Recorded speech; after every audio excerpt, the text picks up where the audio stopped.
पंचदशी ग्रंथ में पहले प्रकरण में आज 9वां श्लोक, 9वां कदा हुआ 10वां श्लोक, 10वें श्लोक की अवतरणिका को हम लोग पढ़ते हैं। ठीक है जी, तो चलिए। एतैहि सप्तभिः श्लोकैः प्रतिपादितम अर्थम संक्षिप्य दर्शयति। ठीक है जी। एतैहि इन 7 श्लोकों के द्वारा, 7 श्लोक मतलब कौन से? तीसरे से लेकर 9वें तक। पहले 2 श्लोक मंगलाचरण के हैं, उसके बाद तीसरा श्लोक से जो आरंभ हुआ तो तीसरा से लेकर 9 तक देखिए 7 श्लोक। इन 7 श्लोकों के द्वारा प्रतिपादित जो अर्थ है, कथन किया हुआ जो अर्थ है, उसका संक्षेप में थोड़े में पुनः उसको अब बता रहे हैं। श्लोक को पढ़ते हैं। श्लोक नंबर 10। इत्थं सच्चित् परानंद, इत्थं सच्चित् परानंद आत्मा युक्त्या तथा विधम्, आत्मा युक्त्या तथा विधम् परं ब्रह्म तयोश्चैक्यम्, परं ब्रह्म तयोश्चैक्यम् श्रुत्यन्तेषु उपदिश्यते, श्रुत्यन्तेषु उपदिश्यते। इत्थं सच्चित् परानंद आत्मा युक्त्या तथा विधम् परं ब्रह्म तयोश्चैक्यम् श्रुत्यन्तेषु उपदिश्यते। इत्थं सच्चित् परानंदः आत्मा युक्त्या तथा विधम् परं ब्रह्म तयोः च ऐक्यं श्रुत्यन्तेषु उपदिश्यते। ठीक है जी। अन्वय। इत्थं युक्त्या आत्मा सच्चित् परानंदः हुआ। आगे तथा विधम् परम ब्रह्म अर्धविराम तयोः च ऐक्यं श्रुत्यन्तेषु उपदिश्यते। अर्थ देखिए। इत्थम, अब इस प्रकार से ऊपर जो कहा उसके अनुसार युक्त्या आत्मा सच्चित परानंद। पहले संवित बताया, संवित की नित्यता बताई और नित्य ही सत्य तो होता है। फिर वो स्वयं प्रकाश बताई, ठीक है ना। फिर परमानंद रूप बताई और वो संविदय क्या है? आत्मा है। अर्थात आत्मा कैसा सिद्ध हुआ? सच्चित आनंद स्वरूप सिद्ध हुआ। इत्थम, इस प्रकार से युक्ति से आत्मा सच्चित परानंद, सच्चित आनंद रूप है, इस बात की सिद्धि हुई। तथाविदम परम ब्रह्म, उसी प्रकार वाला है कौन? परम ब्रह्म अर्थात ब्रह्म। मतलब जैसा आत्मा है, प्रत्येक आत्मा जीव सच्चित आनंद स्वरूप, उसी प्रकार का ब्रह्म भी कैसा है? सच्चित आनंद स्वरूप है। इतना बात हुई। अब दोनों भी एक जैसे हैं, सच्चित आनंद स्वरूप है, इसलिए दोनों की एकता है। और दोनों की एकता, दोनों का अभेद कहाँ बताया है? उपनिषदों में। वही कह रहे तयोः च ऐक्यम। तयो मतलब उस आत्मा और ब्रह्म, इन दोनों की एकता। श्रुत्यन्तेषु उपदिश्यते। श्रुत्यन्तेषु मतलब वेद का अंतिम भाग अर्थात उपनिषद। श्रुत्यन्तेषु मतलब उपनिषत्सु, उपदिश्यते उपनिषदों में दोनों की एकता बताई है। हो गया जी, ये हुआ श्लोक का अर्थ। अब चलते हैं टीका में। इत्थम इति, ठीक है ना जी। तो बता रहे हैं, इत्थम शब्द की व्याख्या कर रहे हैं। इत्थम ये प्रतीक। तो शब्द स्पर्शादय इत्यादिना ज्ञानस्य नित्यत्वं प्रसाद्य तस्य एव इयम् आत्मा इति आत्मत्व प्रसाधनेन आत्मनः सच्चित् रूपत्वं साधितम्। हुआ जी। पंक्ति देखिए पुनः। शब्द स्पर्शादय 3 नंबर का श्लोक गया है, इत्यादि ना वहां से लेकर 9 नंबर के श्लोक तक 7 श्लोक हुई कि नहीं। तो शब्द स्पर्शादय इत्यादि ना इत्यादि श्लोकों के द्वारा ज्ञानस्य नित्यत्वं प्रसाद्य, ज्ञान मतलब संविद, तो संविद नित्य ये बताया था कि नहीं। तो वही ज्ञानस्य नाम संविद नित्यत्वं प्रसाद्य, नित्यत्व सिद्ध करके फिर तस्य एव, तस्य ज्ञानस्य एव, उस ज्ञान को ही बताया क्या कि इयम आत्मा। कहां पर बताइए बात, श्लोक नंबर 8 में इयम आत्मा शब्द आया था कि नहीं। उसी ज्ञान को बताया फिर कि ये ज्ञान ही, ये संविद ही क्या है, आत्मा है, इयम आत्मा, ये बताया। तस्य एव इयम आत्मा, मिला इतना। इति आत्मत्व प्रसादनेन, मतलब उस संविद को ही, ज्ञान को ही बता दिया, आत्मत्व सिद्ध कर दिया। वो ज्ञान ही क्या है, आत्मा है। अब वो संविद नित्य है और संविद ही आत्मा है, तो आत्मा कैसा हुआ फिर, नित्य हुआ है कि नहीं। वही कह रहे तस्य एव इयम आत्मा इति आत्मत्व प्रसादनेन, वो संविद ही आत्मा है, ज्ञान ही आत्मा है, ऐसा कहने से प्रसादनेन आत्मनः सच्चिद रूपत्वम साधितम, आत्मा ही सत और चित स्वरूप है, इस बात की क्या हुई, सिद्धि हुई। हुआ कि नहीं, सच्चिद रूपत्वम साधितम, लगा इतना। और आगे परानंद, तो परानंद ये प्रतीक है।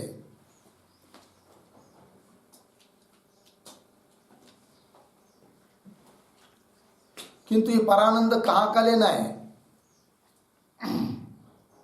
वही 8वें श्लोक में आया था कि नहीं परानंद, उसका उल्लेख किया यहां पर। जैसे ऊपर के पंक्ति में इयम आत्मा कहा था कि नहीं, है कि नहीं, उसी प्रकार परानंद इत्यादिना च परमानंद रूपत्वम समर्थितम आया जी। परानंद 8वें श्लोक में ही इयम आत्मा कहने से संविद आत्मा बताया, फिर परानंद कहने से वो संविद जो आत्मा है वही आत्मा क्या है, परानंद है, इस बात को बताया। मतलब आनंद स्वरूप आत्मा है, इस बात की भी सिद्धि की पीछे। तो परानंद 8वें श्लोक में आया था शब्द, इत्यादि ना इत्यादि शब्दों के द्वारा च परमानंद रूपत्वम समर्थितम, मतलब आत्मा परमानंद स्वरूप है, इस बात की क्या हुई, सिद्धि हुई। ठीक है ना जी। तो कुल मिलाकर क्या सिद्ध हुआ, आत्मा कैसा हुआ, सत स्वरूप है, चित स्वरूप है और आनंद स्वरूप है, इस बात की सिद्धि हुई। आगे चलिए। अतः आत्मा महावाक्ये त्वं पदार्थ सच्चिदानंद रूप सिद्ध। ठीक है ना जी। इससे सिद्ध हुआ आत्मा क्या है, सच्चिदानंद रूप सिद्ध। लेकिन वो कहाँ का आत्मा है, तो बता रहे हैं महावाक्य। महावाक्य उदाहरण तत्वमसि, तत्वमसि तत्त्वम असि। इस वाक्य में जो त्वम पद है, त्वम पद का अर्थ ही है क्या, आत्मा। और त्वम पद का अर्थ जो आत्मा है कि नहीं, वो कैसा सिद्ध हुआ, सत चित और आनंद स्वरूप है, ये बात की सिद्धि हुई। लगा जी। हाँ, पंक्ति देखिए। अतः आत्मा महावाक्य, महावाक्य में आया हुआ जो त्वम पद, उस त्वम पद का अर्थ ही आत्मा है और वह सच्चिदानंद रूप सिद्ध। वह इतना। चलिए, तो इस श्लोक के कौन से शब्दों की व्याख्या हुई, इत्थम युक्त्या आत्मा सच्चित परानंद, है कि नहीं। इस प्रकार से आत्मा युक्ति से क्या सिद्ध किया, आत्मा के लिए सच्चिद आनंद स्वरूप आत्मा है, इस बात को कहा। हो गया इतना। अब टीका में देखिए, ननु उक्त लक्षणस्य आत्मनः युक्त्या एव अवगतौ उपनिषदाम निर्विषयत्वेन अप्रामाण्य प्रसंगः इति आशंक्य आह तथा विधम इति। ठीक है जी। तो श्लोक में तथा विधम पद आया है कि नहीं, तो तथा विधम इस पद के द्वारा क्या कहने जा रहे मूल ग्रंथकार, इस बात को हम लोगों को बता रहे टीकाकार। तो क्या देखिए, ननु मिला शब्द टीका में, उक्त लक्षण से आत्मन, मतलब ऊपर जो आत्मा का लक्षण किया, अभी आत्मा का स्वरूप बताया कैसा, सत चित और आनंद स्वरूप। उक्त लक्षण से आत्मन युक्त्या एव अवगतो, युक्ति से ही आत्मा के बारे में ज्ञान हो गया कि आत्मा कैसा है, सत स्वरूप है, चित स्वरूप है, आनंद स्वरूप। कैसे पता चला, युक्ति से। अब युक्ति से ही सिद्ध हो गया, तब तो उपनिषद की जरूरत रही नहीं, क्योंकि उपनिषद तो इस आत्मा को ही कहने जा रहे थे। तो जिस आत्मा को कहने जा रहे उपनिषद, कहते हैं उपनिषद, उस आत्मा की सिद्धि तो तुमने युक्ति नहीं कर दी। तो उपनिषदों के लिए प्रतिपादन के लिए, उपनिषदों को प्रतिपादन के लिए कोई विषय बचा नहीं। अर्थात उपनिषद कैसे हुए फिर, निर्विषय। और जिनके लिए कोई विषय रहा नहीं बताने के लिए, उनको प्रमाण माना जाएगा क्या, नहीं। तो क्या हो जाएगा फिर, उपनिषद अप्रमाण हो जाएंगे। कौन बोल रहा है, पूर्व पक्षी। पंक्ति देखिए, ननो उक्त लक्षण से आत्मन युक्त्या एव अवगतो, युक्ति से उसका बोध हो जाता है। तो उपनिषदाम निर्विषयत्वेन, उपनिषदों के लिए कोई विषय न रहने के कारण निर्विषयत्वेन अप्रामाण्य प्रसंग, तो उपनिषद क्या हो जाएंगे, अप्रमाण हो जाएंगे। इति आशंक्य, ऐसी शंका करके उत्तर दे रहे तथाविधम, इस पंक्ति के द्वारा। तो उसकी व्याख्या कर रहे तथा, तथाविधम में तथा आया था कि नहीं, तो तथा, तथा का अर्थ कर रहे तादृग विधा प्रकार यस्य तथा विधम। ठीक है ना, देखिए भाई, तथा मतलब तादृग विधा, उस प्रकार है, वह है, विधा मतलब प्रकार, जिसका, उसको कहेंगे तथा विधम। ठीक है जी, तथा विधम प्रतीक है, तो उसका अर्थ कर रहे स्पष्ट सच्चिदानंद रूपम। तथा विधम का अर्थ क्या कर दिया, सच्चिदानंद रूपम। कौन, परम ब्रह्म। मूल में आया कि नहीं, तथा विधम के आगे परम ब्रह्म। तो कैसा है परम ब्रह्म, परम ब्रह्म मतलब ब्रह्म कैसा है, तथा विधम। तथा विधम मतलब सच्चिदानंद रूपम, उस प्रकार का ब्रह्म है। मतलब जिस प्रकार का आत्मा तुमने बताया, कैसा बताया आत्मा, सच्चित आनंद स्वरूप, जो कि त्वम पद का अर्थ है, वो आत्मा सच्चित आनंद स्वरूप है। तथा विधम उसी प्रकार का है कौन, ब्रह्म। मिला शब्द, देखिए भाई, तथा विधम सच्चिदानंद रूपम कौन, परम ब्रह्म। परम ब्रह्म मतलब कौन, टीका में तत्पदार्थ। परम ब्रह्म का अर्थ क्या है, तत्पद का अर्थ। तत्त्वमसि महावाक्य में तत्पद त्वम पद है कि नहीं, तो त्वम पद का अर्थ क्या बताया, सच्चिदानंद स्वरूप आत्मा। अब उसी प्रकार का है ब्रह्म, मतलब कौन ब्रह्म, तत्पद का अर्थ ब्रह्म। तो ब्रह्म भी सच्चिदानंद स्वरूप हुआ, और आत्मा जीवात्मा भी क्या हुआ, सच्चिदानंद स्वरूप हुआ। दोनों भी एक जैसे हुए कि नहीं।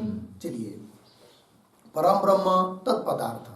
फिर आगे तयो हो, ये प्रतीक, तयो का अर्थ कर रहे भाष्य टीकाकार तत्वम पदार्थयो हो।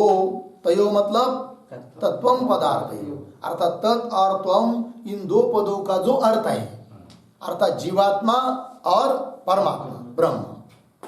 तत्वम पदार्थयो हो ऐक्यम, ऐक्यम प्रतीक है। ऐक्यम का अर्थ कर रहे हैं अखंड एक रसत्वम। ठीक है ना, अखंड एक रसत्वम, अखंड एक रस है दोनों, कौन कौन, जीवात्मा और परमात्मा। अखंड एक रसत्वम च श्रुत्यंतेषु, श्रुत्यंतेषु प्रतीक है, उसका अर्थ कर रहे वेदांतेषु, वेदांतों में। उपदिश्यते प्रतीक, उसका अर्थ कर रहे प्रतिपाद्यते। ठीक है ना, तो उपनिषदों में कौन बात बताई फिर, दोनों की एकता बताई। प्रश्न क्या था, यदि युक्ति ने ही तुमने आत्मा सच्चिदानंद स्वरूप इस बात को सिद्ध कर दिया, तो उपनिषदों के लिए कोई विषय नहीं रहा, तो अप्रमाण हो जाएंगे। ठीक है ना, ऐसा प्रश्न था। उत्तर दे दिया, उपनिषद अप्रमाण नहीं होंगे, क्योंकि उपनिषदों के लिए प्रतिपादन, उपनिषदों को प्रतिपादन करने के लिए कोई विषय नहीं है, ऐसी बात नहीं। विषय है, क्या विषय है, तो सच्चित आनंद स्वरूप आत्मा है, और उसी प्रकार का परमात्मा। ये तो हमने युक्ति ने कह दिया, किंतु वो दोनों एक हैं, इस बात का प्रतिपादन करते हैं कौन, उपनिषद। तो उपनिषद के लिए विषय मिला कि नहीं, क्या विषय है, दोनों की एकता बताना। है कि नहीं, ये बताना उपनिषदों का विषय है। अर्थात उपनिषदों को विषय मिल गया, अर्थात उपनिषद अप्रमाण नहीं होंगे। लगा? चलिए, वेद श्रुत्यंतेषु मतलब वेदांतेषु उपदिश्यते, इसका अर्थ कर दिया प्रतिपाद्यते। अतः न वेदांतानाम निर्विषयत्वम इत्यर्थ।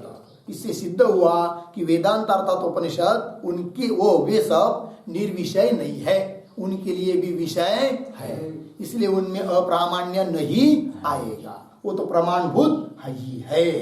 लगा जी पंक्ति? चलिए, ये हुआ श्लोक नंबर 10। लग गया पंक्ति मूल में, तयोः चाइक्यम श्रुत्यंतेषु उपदिश्यते। हो गया जी? चलिए, टीका को लगाते हुए मूल श्लोकों को लगाना है चिंतन करते समय बाद में, ठीक है ना। अब आगे चलते हैं श्लोक नंबर 11। उस 11 नंबर के श्लोक की अवतरणिका को पढ़ते हैं।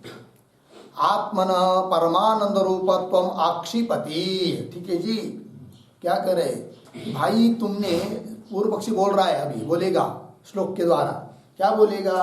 तो पूर्व पक्षी कहने जा रहा है कि तुमने आत्मा को बता दिया, कैसा है आत्मा? परमानंद स्वरूप है, ये तुमने कहा, सत स्वरूप, चित स्वरूप, परमानंद स्वरूप। तो ठीक है, सत स्वरूप चित स्वरूप है, किंतु आत्मा परमानंद स्वरूप है, ये जो तुम कह रहे हो ये कोई ठीक बात नहीं है। आक्षेप कर रहा है, आक्षेप कर रहा है मतलब वो उसको मान्य नहीं है, अर्थात उसका खंडन करने जा रहा है। कौन? पूर्व पक्षी। क्योंकि आत्मा परमानंद है ये कहना उचित नहीं है। क्यों? उसको कह रहा है श्लोक के द्वारा। मिला पंक्ति? देखिए, अभानेन परम प्रेम, अभानेन परम प्रेम, भानेन विषये स्पृहा, भानेन विषये स्पृहा, अतो भानेप्यभातासौ, अतो भानेप्यभातासौ, परमानन्दतात्मनः, परमानन्दतात्मनः,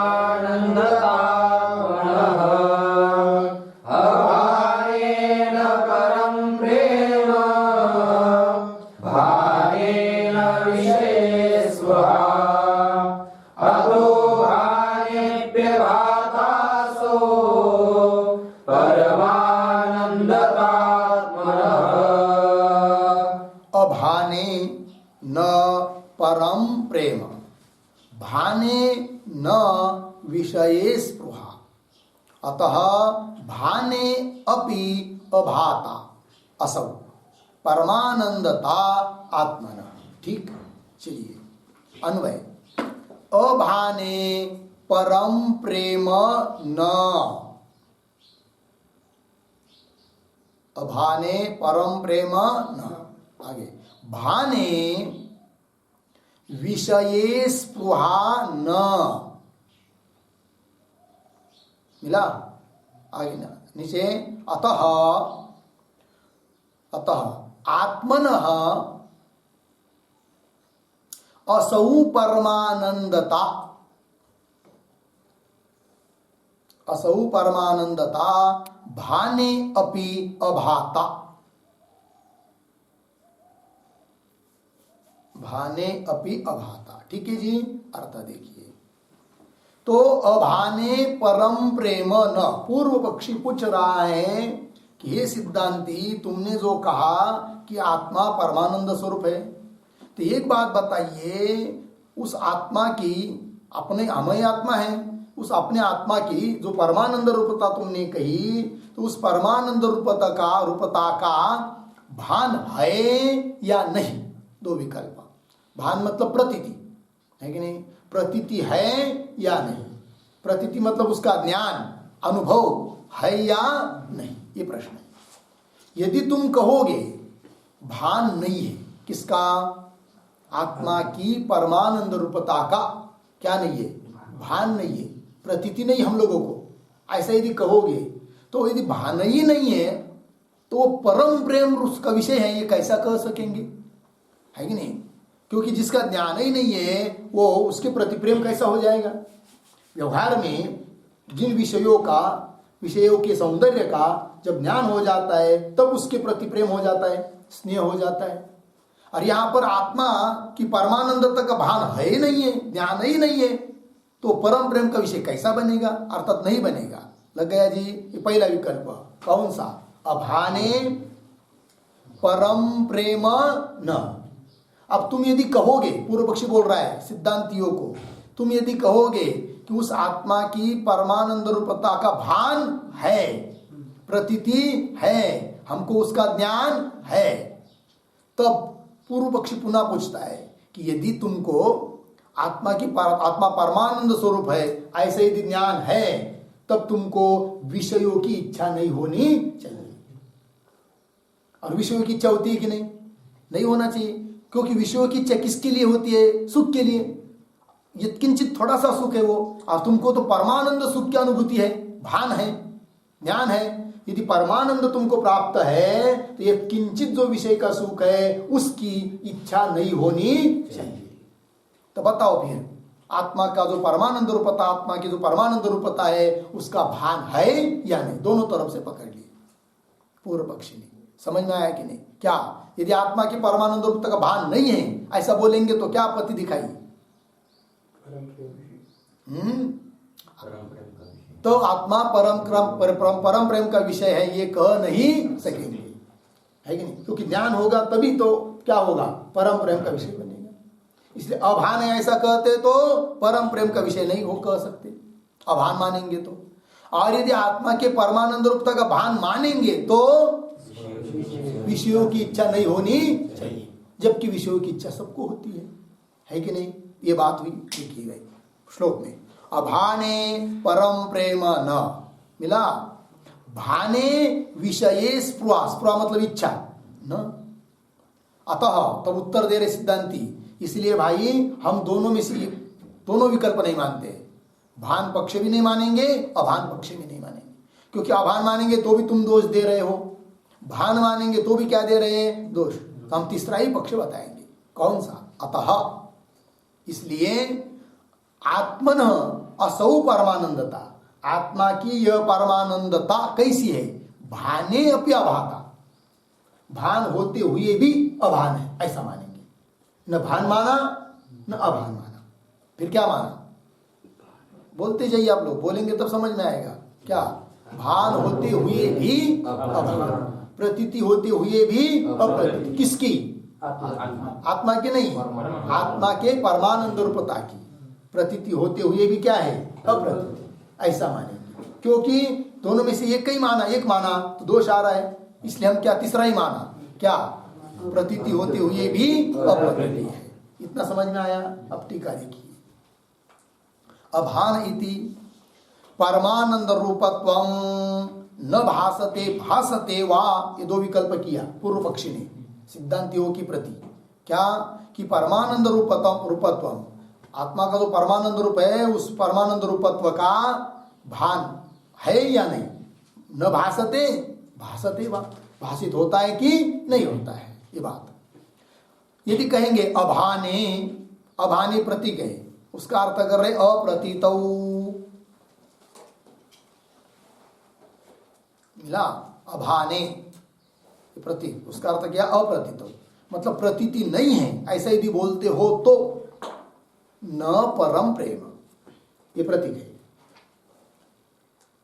न परम प्रेम मतलब क्या? उसका भाव स्पष्ट कर रहे, आत्मनि निरतिशय स्नेह न स्यात्। न परम प्रेम का अर्थ आत्मा में निरतिशय प्रेम है ये तुम कह नहीं पाएंगे। कौन बोल रहा है? पूर्व पक्षी। कब नहीं कह पाएंगे? यदि आत्मा के परमानंदता का अभान मानेंगे तो। क्या कह नहीं सकते? आत्मा में निरतिशय स्नेह का विषय आत्मा है ये बोल नहीं सकते। क्यों?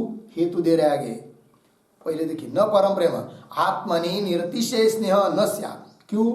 विषय सौंदर्य ज्ञान जन्यत्वात् स्नेहस्य, ये नियम है कि स्नेह तब उत्पन्न होता है, प्रेम तब उत्पन्न होता है किसी भी चीज के बारे में जब उसका ज्ञान रहता है तब। कैसा?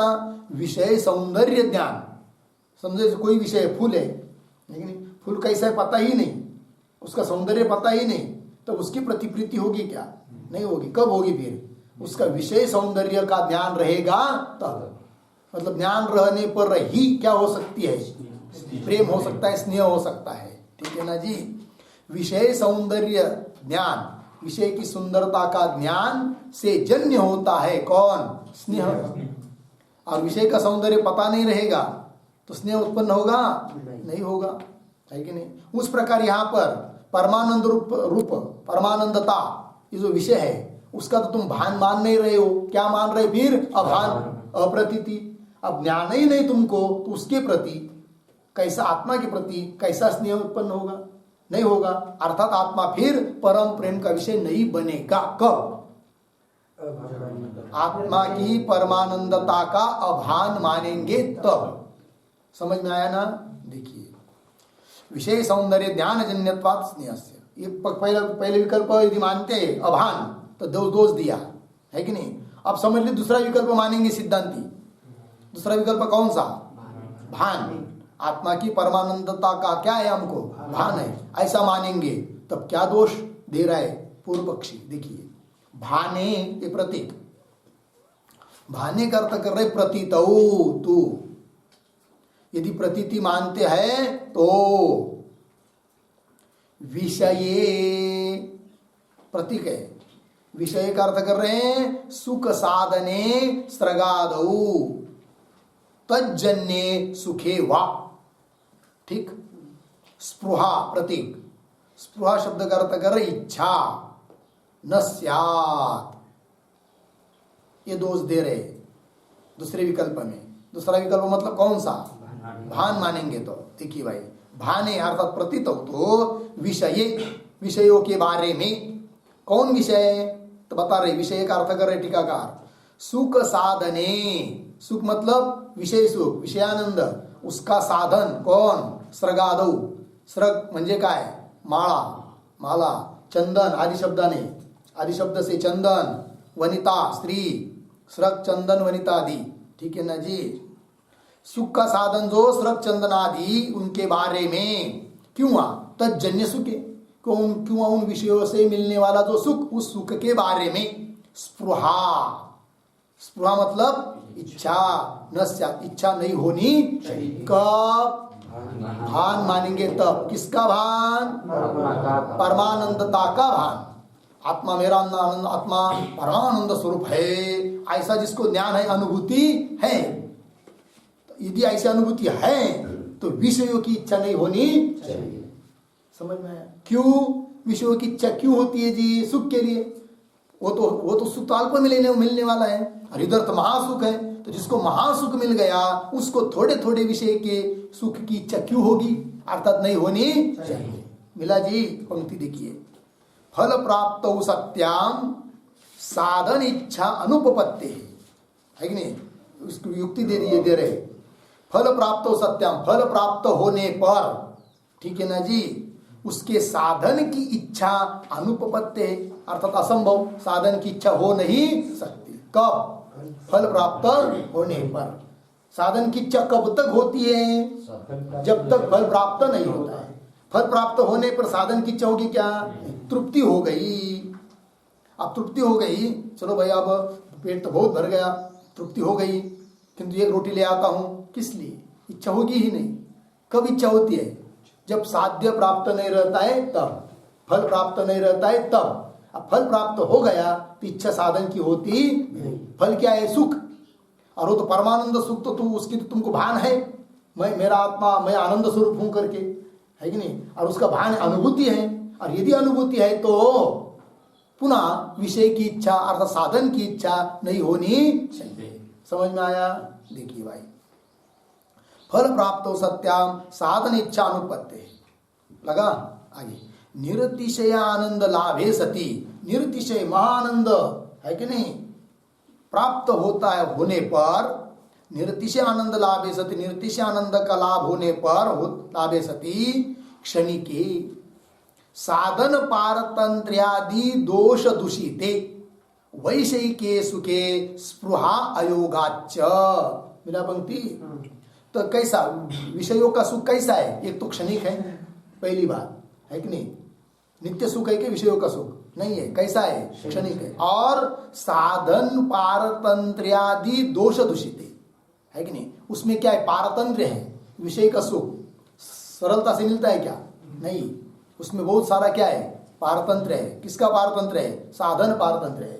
गुलाब जामुन खाने पर मिठास लगती है, आनंद तो आता है, किंतु इतना सरल है कि गुलाब जामुन खाना, पहले गाड़ी की चाबी मांगना पड़ेगी किसी को, वो देगा नहीं, उसको पैर पड़ना पड़ेगा, है कि नहीं, फिर चाबी मिलेगी तो उसमें तेल नहीं तो क्या ढकलते ले जाना पड़ेगा आड़स तक गाड़ी को, पेट्रोल पंप पता, फिर ले जाएंगे, फिर जेब में पैसा चाहिए, पैसा नहीं है तो किसी से मांगना पड़ेगा, फिर दुकान गए आड़स में, और दुकान में गए तो दुकान बंद था, है कि नहीं, तब दुकान की पार्टी बोर्ड के ऊपर नंबर था दुकानदार का, तो फिर फोन लगाया था, फोन लगाने गए तो बैलेंस समाप्त हुआ था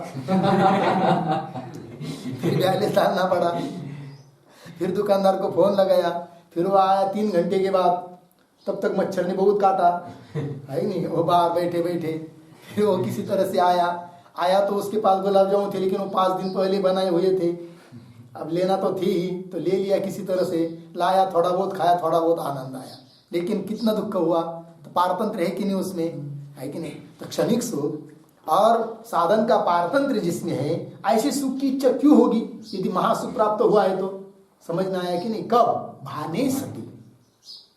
देखिए भाई, शनि के साधन पारतंत्र्यादि दोष दूषिते वैषयिके सुखे, वैषयिके सुखी इसके विशेषण 2 दिए यहाँ पर, कौन कौन, क्षणिके और साधन पारतंत्र्यादि दोष दूषिते वैषयिके सुखे, वैषयिक सुख मतलब विषयों से मिलने वाला सुख, उनके बारे में स्पृहा, स्पृहा मतलब इच्छा अयोगा हो नहीं सकती है, कब, निरतिशयानंद लाभे सती, भाने सती, निरतिशयानंद का यदि लाभ है तो, समझ में आ रही बात, चलिए, तस्मात् इससे सिद्ध होता है क्या, न आनंद रूपता आत्मनः उपपन्ना इति, ठीक है ना,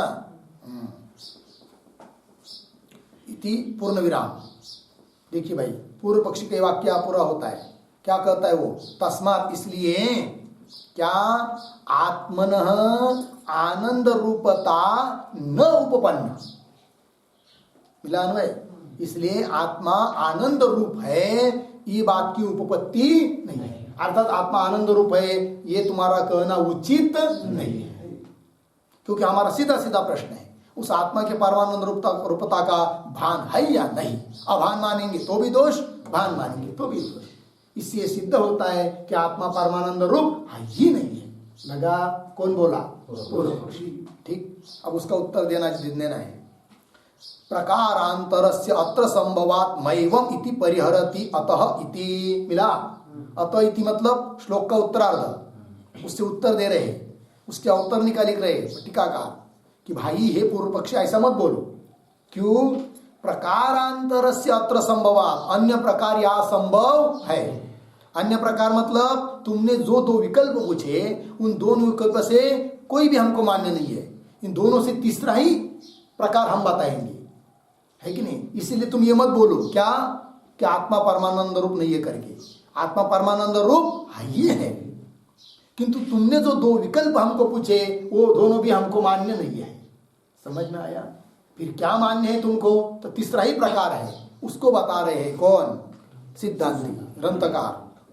देखिए भाई, प्रकारांतरस्य अत्र संभवात्, अन्य प्रकार या संभव होने के कारण मैवम, ऐसा मत बोलो, अर्थात आत्मा परमानंद रूप नहीं है ऐसा मत कहो, अर्थात आत्मा परमानंद रूप है ही है, ठीक है जी। अतः इति, देखिए आगे, यतः, अतः को लगा रहे हैं, अतः का अर्थ बता रहे टीकाकार, यतः भानाभान पक्षयो उभयो अपि दोष अस्ति, जिस कारण से कि भान मानने पर भी अभान मानने पर भी दोनों भी पक्षों में, उभयो अपि है कि नहीं, दोनों भी पक्षों में क्या है, दोष अस्ति, अतः इसलिए, अतः का अर्थ कर रहे कारणात, कौन कारण, तो पीछे वाक्य बताया, भान पक्ष में भी दोष है, अभान पक्ष में भी दोष दे रहे हो, इस कारण से, अतः क्या, फिर आगे देखिए टीका में, आत्मन असौ परमानंदता, ये सब प्रतीक है। आत्मन असौ परमानंदता भाने अपि, यहाँ तक ये सब प्रतीक है। आत्मा की यह परमानंद रूपता भाने अपि, भाने अपि का अर्थ कर रहे प्रतीतौ सत्याम अपि, मतलब प्रतीति रहने पर भी अभाता, अभाता ही प्रतीक है, उसका अर्थ कर रहे हैं न प्रतीता भवति। तीसरा ही विकल्प मान लिया है कि नहीं। आत्मा की जो परमानंदता है उसका भान होने पर भी अभान है, मतलब न पूरा भान माना न पूरा अभान माना, फिर क्या माना, भान होता हुआ भी अभान, प्रतीति होते हुए भी अप्रतीति, ऐसा हम मानते हैं। फिर प्रश्न आएगा, ये तो हुआ ना यहाँ तक, फिर उस पर प्रश्न करेगा सिद्धांति के ऊपर कोई कि भाई ये कैसे संभव है, ये कई दो विरोध धर्म एक जगह कैसे है कि नहीं। इसी प्रकार का प्रश्न कर रहा है पूर्व पक्षी। 12वें श्लोक की अवतरणिका को देखिए, ननु एकस्य युगपत् भाना भाने न युज्येते इति आशंका, मिला, ये यहाँ तक शंका हुई, आशंका शंका ग्रंथ है। फिर उसको बताएंगे आगे, पहले इसको अर्थ देखिए। ननु पूर्व पक्षी बोल रहा है एकस्य, एक ही वस्तु में, युगपत, युगपत मतलब एक ही काल में, एक ही वस्तु में एक ही काल में, भाना भाने, भान भी कहना और अभान भी कहना, न युज्यते, ये कोई कहना उचित नहीं है, जुड़ता नहीं है, युक्ति युक्ता नहीं है कि नहीं। आत्मा की परमानंदता उस एक ही वस्तु में एक ही काल में भान भी है और अभान भी है, ये कैसा संभव है, समझ में आया कि नहीं। कौन बोल रहा है, ठीक है ना। हम लोग बोलेंगे घट का हमको ज्ञान भी है और ज्ञान नहीं भी है, रज्जु का ज्ञान भी है और ज्ञान नहीं भी है, कैसा संभव है, कौन बोल रहा है, देखिए क्या आशंका, ऐसी शंका लेकर पूछ रहे आगे, किमिदम अयुक्तत्व। अब सिद्धांति पूछ रहे उसको, तुमको अयुक्त लग रहा है भाई हमारा कहना, लेकिन नहीं, हमने कह दिया कि भान होते हुए भी क्या है, अभान, और तुम क्या कह रहे हो, अयुक्त है। क्यों अयुक्त है बताओ, कौन बोल रहा है, सिद्धांति बोल रहे हैं। किसको, पूर्व पक्षी को। क्यों अयुक्त है बताओ, है कि नहीं। या ऐसा तुमको कहीं दिखाई नहीं देता है, या किसी तरह से उसको कथन कर ही नहीं सकते, बताओ क्या बात है। सिद्धांति पूछ रहे किसको, पूर्व पक्षी को। किमिदम अयुक्तत्व, या अयुक्तत्व इसमें क्यों है, अदृष्टचरत्व उपपत्ति रहितत्व, दो विकल्प पूछे सिद्धांतियों ने पूर्व पक्षी को। हे पूर्व पक्षी, तुम अयुक्त कह रहे हो, क्यों अयुक्त है बताओ, अदृष्टचर है क्या, पहला विकल्प। अदृष्टचर तो मतलब इस प्रकार का कहीं पर भी दिखाई देता ही नहीं है, ऐसा दृष्टांत मिलता ही नहीं है, इसलिए अयुक्त है, ऐसा तुमको कहना है क्या, ऐसा तुम कहना चाहते हो क्या। एक बात, अदृष्टचरत्व हुआ, क्यों हुआ, उपपत्ति रहितत्व हुआ। उपपत्ति रहितत्व हुआ मतलब किसी भी प्रकार से कथन कर ही नहीं सकते, ऐसा तुमको कहना है क्या, ऐसा तुम कहना चाहते हो क्या। ये दो विकल्प, कौन कौन, अदृष्टचरत्व, उपपत्ति रहितत्व। अदृष्टचरत्व मतलब ऐसा उदाहरण कहीं मिलता ही नहीं है, ये तुम कहना चाहते हो क्या, इसलिए अयुक्त है क्या, एक बात। और उपपत्ति रहितत्व मतलब किसी भी प्रकार से कथन कर नहीं सकते, ऐसा तुम कहना चाहते हो क्या, इसलिए अयुक्त तुमको लगता है क्या, ये बात समझ में आई बात। उपपत्ति रहितत्व, इस पर एक वाक्य लिख सकते हैं, केनापि प्रकारेण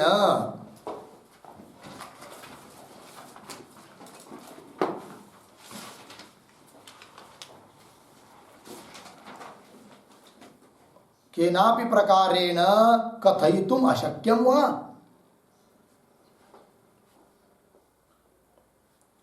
केनापि प्रकारेण कथयितुम अशक्यम वा, ये दूसरा विकल्प का अर्थ होगा, किसी भी प्रकार से कथन कर नहीं सकते क्या, ये बात। दो विकल्प समझ में आया। हाँ, तो आगे नाद्य इति आह, मिला।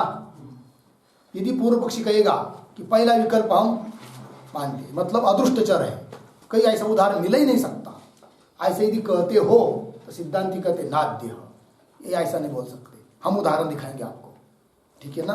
चलिए, तो कैसा, श्लोक में अध्येतृवर्ग मध्यस्थ अध्येतृवर्गमध्यस्थ पुत्राध्ययन शब्दवत् पुत्राध्ययन शब्दवत् भानेप्यभानं भानस्य भानेप्यभानं भानस्य प्रतिबन्धेन युज्यते प्रतिबन्धेन युज्यते अध्येतृवर्गमध्यस्थ पुत्राध्ययन शब्दवत् भानेप्यभानं भानस्य प्रतिबन्धेन युज्यते अध्येतृवर्ग मध्यस्थ पुत्राध्ययन शब्दवत् भाने अपि अभान अर्धविराम भानस्य प्रतिबंधेन युज्यते। अन्वय सरल है, ठीक। अर्थ देखिए भाई,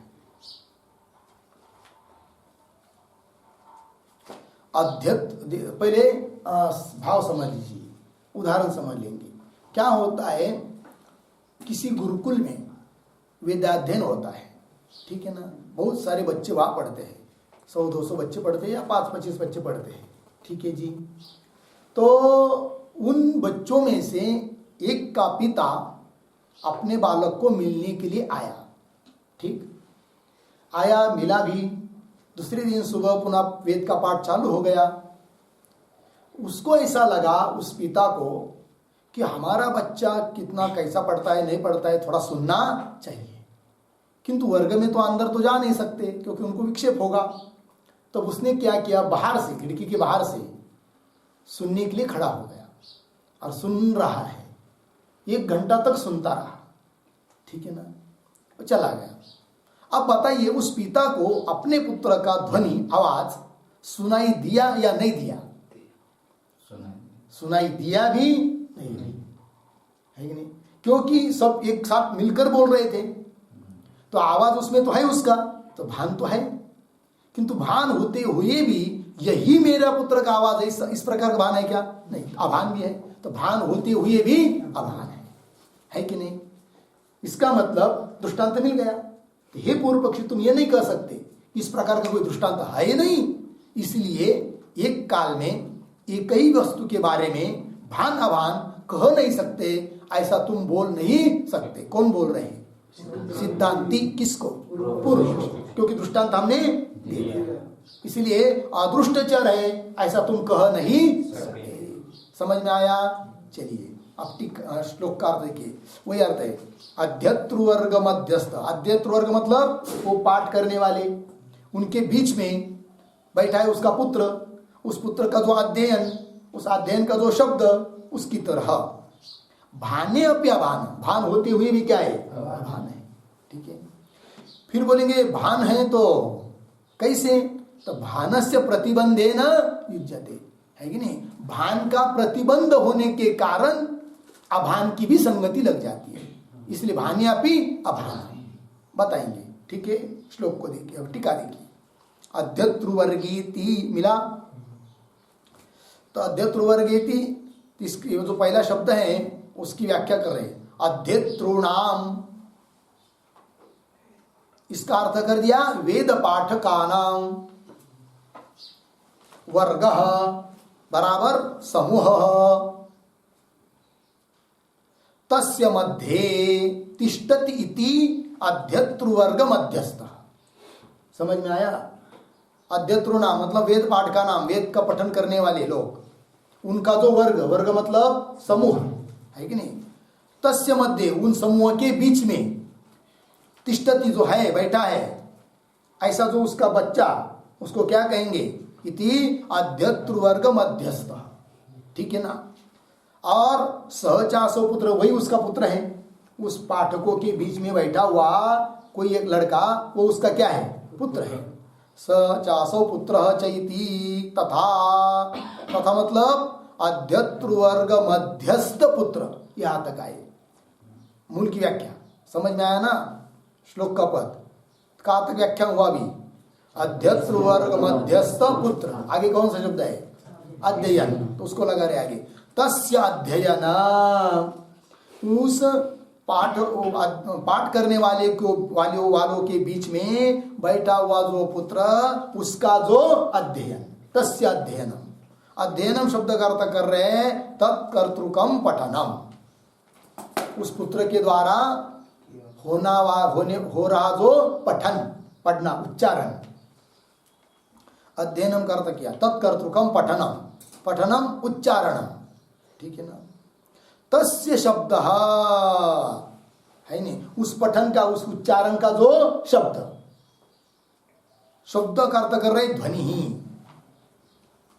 यथा, जिस प्रकार से बहिस्थस्य पितुः, बाहर में खड़ा जो पिता, उसको, लग रही पंक्ति, बहिस्थस्य पितुः, बाहर में खड़ा जो पिता को, भासमान अपि सामान्यतः, अर्धविराम, न भासते विशेषतः।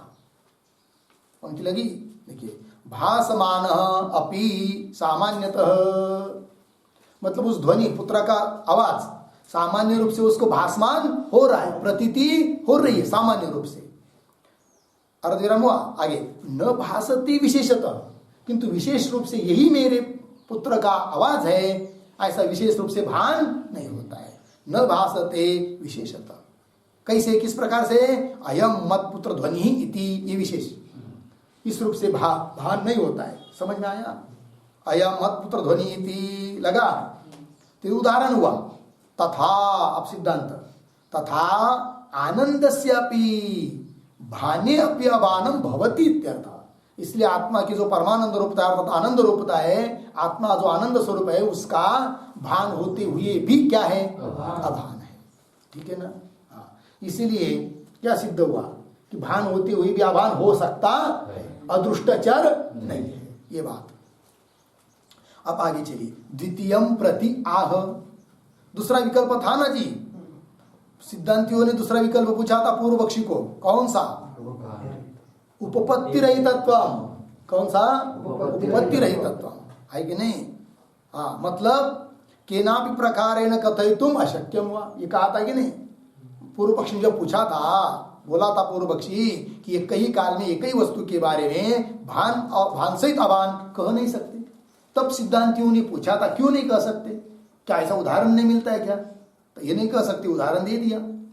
फिर दूसरा, कि इसकी उपपत्ति कथन हो ही नहीं सकता, ऐसा यदि मान्य करता है कौन, पूर्व पक्षी। विकल्प का उत्तर दे रहे कौन, सिद्धांति। द्वितीयम प्रति आह, कौन से पंक्ति के द्वारा, भानस्य। श्लोक में आया है कि नहीं, भानस्य प्रतिबंधेन युज्यते, श्लोक का अंतिम पाद, चौथा पाद, उसकी व्याख्या कर रहे टीकाकार। भाने अपि अभानम, मिला जी, इति एतत्, मतलब इन शब्दों को अत्र अपि अनुसंजनीय, ये चौथे पाद को लगाते समय में भी उसका अनुकर्षण करना है, अनुवृत्ति लाना है, किसकी, भाने अपि अभानम, इस पद की। तो चौथा पाद कैसा पढ़ेंगे फिर, भानस्य प्रतिबंधेन भाने अपि अभानम युज्यते। चौथा पाद समझ में आया, भान का प्रतिबंधक होने से भाने अपि अभानम, भान होते हुए भी अभान युज्यते, युक्त हो जाता है। बात समझ में आई? चलिए अब टीका में, भानस्य प्रतीक है, भानस्य का अर्थ कर रहे स्फुरणस्य, मतलब जो प्रतीति हो रही है उसका, प्रतिबंधेन प्रतीक, उसका अर्थ कर रहे हैं वक्षमाण लक्षणेन। क्या प्रतिबंधक है, प्रतिबंध या प्रतिबंधक है कि नहीं, अर्थाड़ा, रुकावट है कि नहीं, दिक्कत क्या है, वो आगे के श्लोक में आने वाली है, ठीक है ना जी।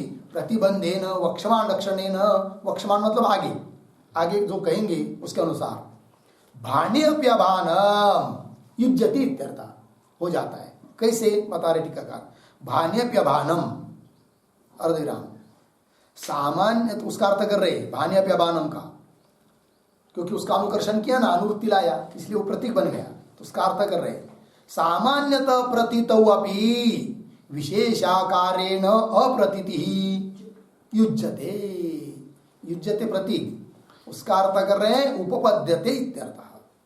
इसलिए सामान्य रूप से प्रतीति होने पर भी विशेष रूप से अप्रतीति युक्ति युक्त हो जाती है। इसलिए आत्मा की जो परमानंद रूपता है उसका भान होते हुए भी क्या है, अभान है। लगा जी? हाँ, क्योंकि भान के लिए क्या है, प्रतिबंध है, इसलिए भान होते हुए भी क्या है, अभान है। आगे चलिए, अब श्लोक नंबर 13 की अवतरणिका। कह सौ प्रतिबंध इत्यत आह। तो बोलेंगे भाई कौन सा प्रतिबंध है भान के लिए, वो बताओ फिर। तो प्रतिबंध को कह रहे हैं, है कि नहीं? श्लोक में प्रतिबंधोस्ति भातीति प्रतिबंधोऽस्ति भातीति व्यवहारार्हवस्तुनि व्यवहारवस्तुनि तम निरस्य विरुद्धस्य तन्निरस्य विरुद्धस्य तस्योत्पादनमुच्यते। तस्योत्पादनमुच्यते। प्रतिबन्धोऽस्ति भातीति व्यवहारार्हवस्तुनि तन्निरस्य विरुद्धस्य तस्योत्पादनमुच्यते। प्रतिबंधः अस्ति भाति इति व्यवहारार्ह वस्तुनि तम निरस्य विरुद्धस्य तस्य उत्पादनम उच्यते। ठीक, अन्वय देखिए। अस्ति भाति इति व्यवहारार्ह वस्तुनि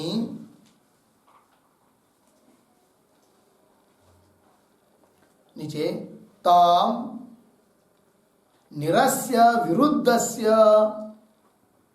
तस्य उत्पादनम, शुरू में प्रतिबंधः उच्यते। ठीक है, देखिए भाई, प्रतिबंध उच्यते, इसको प्रतिबंध कहेंगे। किसको?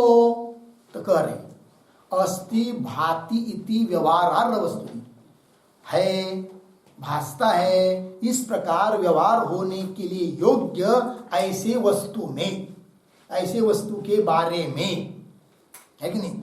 तम निरस्य, उस व्यवहार को हटाकर, अस्ति भाति इस व्यवहार को हटाकर, तम निरस्य विरुद्धस्य, उसके विरुद्ध उत्पन्न होना, न भाति नास्ति ऐसा व्यवहार उत्पन्न होना, विरुद्धस्य तस्य उत्पादनम, उस प्रकार के विरोधी व्यवहार की उत्पत्ति, यही है क्या जी? प्रतिबंध। क्या प्रतिबंध है जी? कि जिसमें है, भासता है, यह व्यवहार हो सकता है, उसी के बारे में नहीं है, नहीं भासता है, ये ज्ञान उत्पन्न होना, यही प्रतिबंध है। बात समझ में आई? प्रतिबंध समझ में आया? कौन सा? नहीं है, नहीं भासता है। और ये प्रतिबंध किसमें? कि जिसमें है, भासता ये होना चाहिए, किंतु उसको हटाकर उसके विरोधी ये प्रतीति उत्पन्न होती है, नहीं है और नहीं भासता है, यही क्या बन जाता है? प्रतिबंध है। समझ में आया? चलिए टीका। प्रतिबंध इति अस्ति भातीति व्यवहारार्ह वस्तुनि, ये प्रतीक है, उसकी एक एक की खंडशः व्याख्या कर रहे हैं। अस्ति, अस्ति शब्द का अर्थ कर रहे विद्यते, अस्ति मतलब विद्यते अर्थात है, भाति प्रतीक, उसका अर्थ है प्रकाशते, भासता है।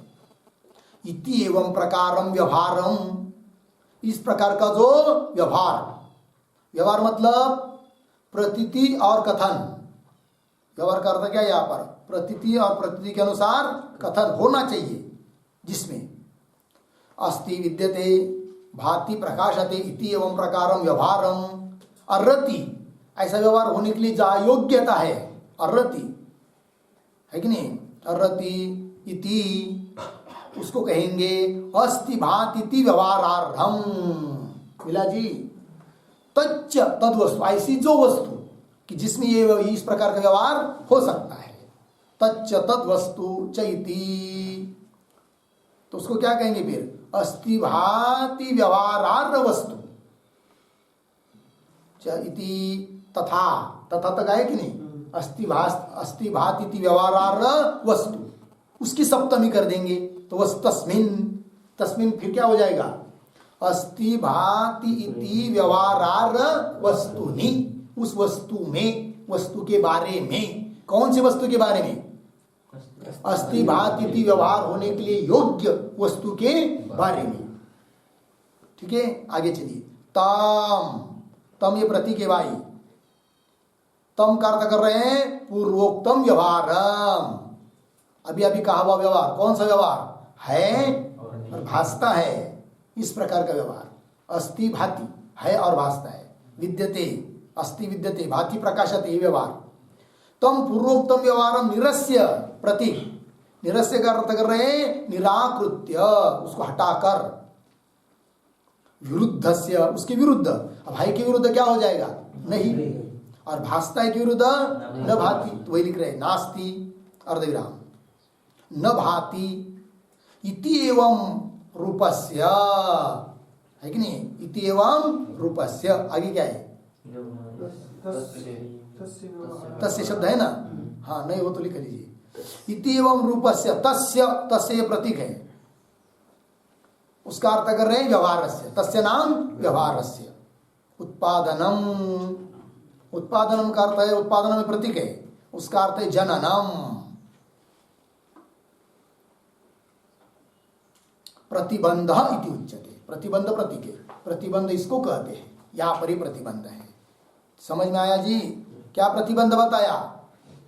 कि जिस वस्तु में है, भासता है, ऐसा व्यवहार होना चाहिए, किंतु उस व्यवहार को हटाकर उसके विरोधी नहीं है, नहीं भासता है, इस प्रकार का व्यवहार उत्पन्न होना, यही है क्या? प्रतिबंध। बात समझ में? लेकिन अब प्रश्न आता है, जैसे उस पिता को सुनते हुए भी उस आवाज के बारे में, ये मेरे पुत्र का ध्वनि है, भासता है, ऐसा ज्ञान होना चाहिए ना, किंतु वो क्या बोलता है? नहीं है, नहीं भासता है, तो प्रतिबंध उत्पन्न हुआ। लेकिन इस प्रकार का प्रतिबंध दृष्टांत में क्यों उत्पन्न हो रहा है? पहला प्रश्न, पहली बात। इधर भी दृष्टांत में आत्मा परमानंद स्वरूप है कि नहीं? फिर हर एक व्यक्ति को भान होना चाहिए क्या? आत्मा मेरा स्वरूप परमानंद स्वरूप है, मुझे भासता है, ये होना चाहिए। किंतु हर एक व्यक्ति क्या कहता है कि परमानंद रूप मैं नहीं हूं, न मुझे प्रतीति होती है, तो विरुद्ध व्यवहार उत्पन्न हुआ कि नहीं? तो विरुद्ध जो व्यवहार उत्पन्न हुआ ना, यही प्रतिबंध है। लेकिन प्रश्न यह है कि इस प्रकार का विरुद्ध व्यवहार रूप प्रतिबंध क्यों उत्पन्न होता है? ठीक है ना जी? दृष्टांत में भी, दृष्टांत में भी। तो प्रतिबंध का कारण है कि नहीं? क्या क्या है प्रतिबंध का कारण? उसको बताना है दोनों जगह, लेकिन उसको बताएंगे आगे के श्लोक में, उसका विचार हम लोग कल करेंगे। हो गया जी? बस। ओम पूर्णमदः पूर्णमिदं पूर्णात् पूर्णमुदच्यते पूर्णस्य पूर्णमादाय पूर्णमेवावशिष्यते। ओम शांति शांति शांति।